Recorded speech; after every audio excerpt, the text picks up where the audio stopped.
First of all, want to just take a few minutes to recognize our senior class. This will be our last home game, and even though I've only been here a year, I really appreciate what that group has done for the entire program, and certainly for the year. The time I've spent with them going back to the spring training camp and during the season. It's a group that's mixed with players who have been here for their career, but also players who have come in for their final year of eligibility here that are part of that group. And so, just collectively, some of them are captains. Obviously, a lot of them aren't, but, as a whole, they've given us, a lot of leadership, a lot of experience, not just in football, but, off the field and setting a good example for our younger players and some of our new players on, whether it be academics or, things related to football, community service, so forth. It's really, it's been a good group, and I know you hear from some of those guys. So much appreciation to them, and they've been a great group for me to work with. For Duke, I mean, obviously, a big rivalry game here for us. This game means a lot to people in Carolina, people at UNC, people at Duke. It's obviously a big division here, and that's what makes these games exciting and fun and super competitive. So everybody knows each other pretty well, and looking forward to being a participant in this event. Have a ton of respect for Manny. I think he's really, has been a really good coach. I've learned a lot from spending time with him and talking football with him on multiple occasions when he was at Miami, as a defensive coordinator, when he was head coach there, Penn State, and even, a little bit at Duke last year. One of my former coaches is there, works on his defensive staff, worked for him at Penn State. So I have a lot of familiarity with how he coaches, the job he does, and he's an excellent coach. And I think handled the Miami situation, Penn State, and obviously Duke the year they had last year, and just watching them compete is impressive. I have a lot of respect for him. Mensa, I saw him play in person last year. Was super impressed with him. This guy's a really, really good quarterback. I think he's the best quarterback we've faced, and we faced some good quarterbacks, but this guy is really, it reminds me of an NFL quarterback. He's got great presence in the pocket. He does an excellent job of seeing coverages, seeing receivers. He's very accurate down the field. He's got good throwing mechanics. He can certainly run and get out of trouble and avoid the rush and extend plays, but he's not out there running around trying to be a running back. He's a quarterback and a really good one. So when I saw him play last year, I didn't really know a lot about him, but the more I watched him play, of course he had a great year with Tulane. The more I watched him play, the more impressed I was with him. And we caught him in some crossover games this year, and of course now getting ready for him this week. The closer you look, the more impressive he is to me. So they got a good group of receivers, good returners. So the receivers are also the returners, and have a solid running game too. So they're an explosive team offensively, and in the kicking game with their return game. Defensively, they have a very good front. Those guys are very disruptive up front. Starting with Williams, but it's really all of them. They do a good job of causing negative plays, putting pressure on the quarterback. They're a hard group to handle. They can definitely ruin a game with strip sacks, batted balls, tackles for loss, things like that. So handling them is every team's challenge when you play Duke. Certainly that'll be the case for us on Saturday. So. Good football team, well coached, and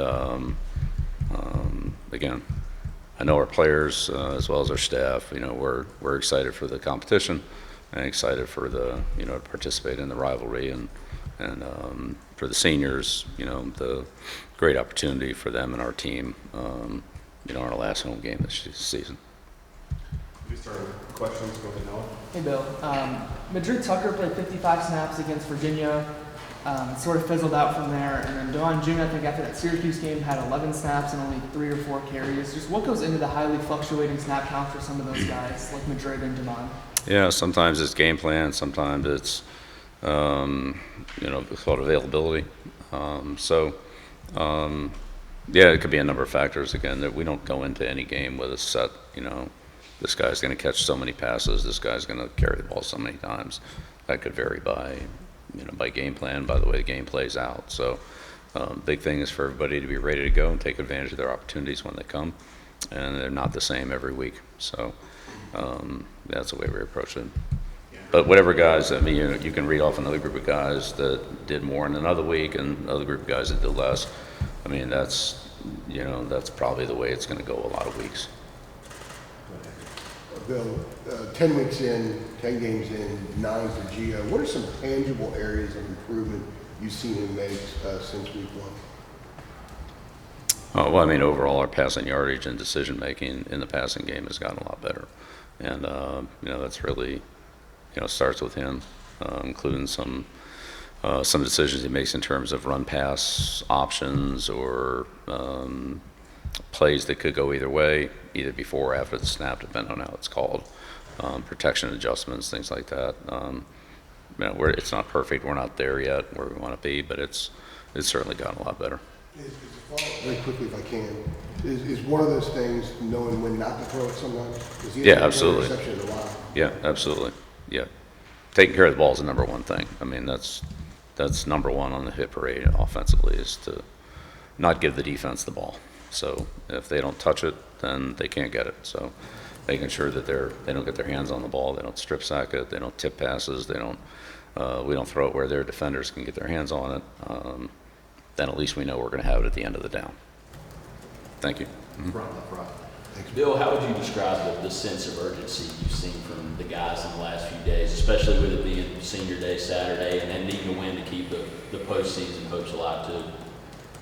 Yeah, it's been good. We had a good day yesterday, but honestly, it's been kind of like that all year. These guys have come ready to work every day, and some days end up better than others. But that's in terms of being ready to prepare to practice, being ready to practice. Going out there and playing with good energy and enthusiasm. It's been pretty solid all year. But you could see a little uptick yesterday in practice, and certainly there's a higher level of urgency, but I wouldn't say it's gone from 0 to 100. It's ticked up a little bit, but it's been pretty consistent all year, and we've shown improvement through a lot of the season, and I think that's reflective of stringing days together. Thanks, Rob. Right next to Coach. Yeah, Bill. Obviously the other day against Wade, when it comes to scoring and the offensive yardage, how the step back from where it had been. Looking at the season, I guess in totality, the offense, probably not in a place where maybe you want it. If you look at scoring and offensive yardage, things like that. Mm-hmm. I guess what, in your opinion, has kind of been, I guess, the difficult elements of having a level of consistency when it comes to offense and having, I guess, a higher scoring offense? Yeah, I think it's a combination of things, not just one. I don't think it's just one play or one thing. It's a combination of things, and we all just need to do a better job. We need to do a better job of coaching. We need to do a better job of execution. We need to do a better job with our communication. We've missed some opportunities that we, would like to have back and wish we could have hit, but we didn't hit them, and we have to live with that. So we'll keep working harder to make those opportunities count and try to keep creating them. Hopefully we can capitalize on those. But the things that we're doing, fairly well, we want to try to keep doing those. The things that we need to do better, we want to try to improve on those, and that changes a little bit from week to week as we see different opponents, different schemes, different players. It's not the same every single week. So, even if we fix something from last week, it might not even come up this week, based on the way that, Duke plays as an example. They play things differently than Wake Forest does. So we have to adjust to that. So the next time we get a situation from a previous game. It might be a week or two away, or it might come up the next week, So that's what we're working for. Hopefully we'll be ready when it happens. Bill, you talked about how much this rivalry means to people around here. I'm curious, when you would talk to your dad about his time here, did he ever mention what it was like coaching in this game, competing in this game? And Yeah, sure. Yeah, it was the game. It was the game. I mean, I don't think it's Army Navy, but it's that type of game. And my whole life I've been involved and grew up in an Army Navy rivalry. I was a little too young for the Duke UNC rivalry before we left Chapel Hill and went to Annapolis. But from the time I was the littlest kid in Annapolis, it was Army Navy. It was it was 10 games, and then there was, or however many games there were, and then it was Army. And so, here you got a couple other state games like Wake Forest, NC State, and Mass State. Those are big rivalry games too. But, Dukes, that's it. Far left from the front. I guess just on that one, you pride yourself on just teaching these players about the history of their opponents. You spoke about that the whole year. I'm just curious how much the victory bells come up in that conversation. If so, what maybe share with them about that as part of this kind of rivalry tradition between us? I think that's part of the build-up for the week. But yeah, we'd like to change the color on the victory bell. Back, center, left. Yeah, but WRL had a report about some of the driving records of some of your players, and I just wondered if they have a duty to report to you or the coaching staff if you guys were aware of some of the trouble they've gotten in with speeding and reckless driving, if they face any discipline, and if the program is doing anything to talk to them about that or trying to curb that behavior. Yeah, absolutely. We look, our conduct outside of the building, outside of the program, is important to us, and we stress that. And yeah, we've addressed multiple things, not just that, but other things. There are other things that go on besides driving that we've talked about. Absolutely. Front right, coach. Hey, Coach, you mentioned Derry Mensah, and his ability to move out of the pocket and everything like that. And I know last week you guys dealt with Robbie Ashford, who's kind of similar in terms of his mobility, and there's a lot of defensive breakdowns. How important is communication in this game, especially when you're going against that explosive passing attack like Duke's? Yeah, communication is always important, but I don't really see much of a comparison between Ashford and Mensah. I mean, they're two totally different players in my mind. So I just don't. This Mensah now is this guy's like an NFL passer. I don't know how good he is as far as whether he can play in the NFL. I'm not making a comment on that, but the way he plays like an NFL quarterback. He's not. Could he run the power play? I'm sure he could, but that's not really what he does. He throws accurately. He makes good decisions. He sees coverages as well as any quarterback we faced. If you make a mistake in the secondary, you should expect to pay for it. I just think he's the best we've seen at that. Second one, left, coach. Coach, we talk a lot about the offense, but the defense took a step back against Wake Forest there. What did you see from specifically the defensive front that maybe some of the effort issues on the back end there, especially on that long touchdown? Yeah, well, there were 2 long touchdown plays, and then they had 2 drives that we had multiple chances to end and get off the field on, and we weren't able to do it. So they scored 4 touchdowns, and that's what happened. Front right. Going back to some of the fluctuating snap counts, do you feel like at all for these players it's hard for them to get into a rhythm, and sort of how do you balance, like for example the running backs with having 4 to 5 guys play every game? Do you feel like it's harder for them to get into a rhythm versus wanting to ride the hot hand? I don't know. Yeah, Bill, just to follow up on my previous question, you mentioned addressing it. How does that come up? Does it come up in team meetings, individual one-on-one? How do you try to impart life lessons, maybe not just about this conduct outside the field, but other things? Yeah, all of the above, multiple. Yeah. Other people have talked about it as well to the team. That aren't members of the team, but people we've brought in, so forth. So we've addressed it. Front row on the left, Yeah, Bill, looking at Duke's offense, I know you talked about Mensah, but I mean, they've had games this year where they honestly getting some 40s as far as points per game and things like that. They're one of the better points per game teams when it comes to the ACC. Looking at both sides of the ball, both offensively and defensively, I guess if they did get into a situation where, you know, Duke's high scoring and you may quote unquote need to get into a shootout, I guess kind of what is the, I guess, confidence you have in the offense to keep up, and then also just in the defense to, you know, kind of limit their production. Right. Well, I mean, there have been games where they've given up points, games where they've scored a lot of points. So we'll see. I don't know. We'll see how it matches up against us. But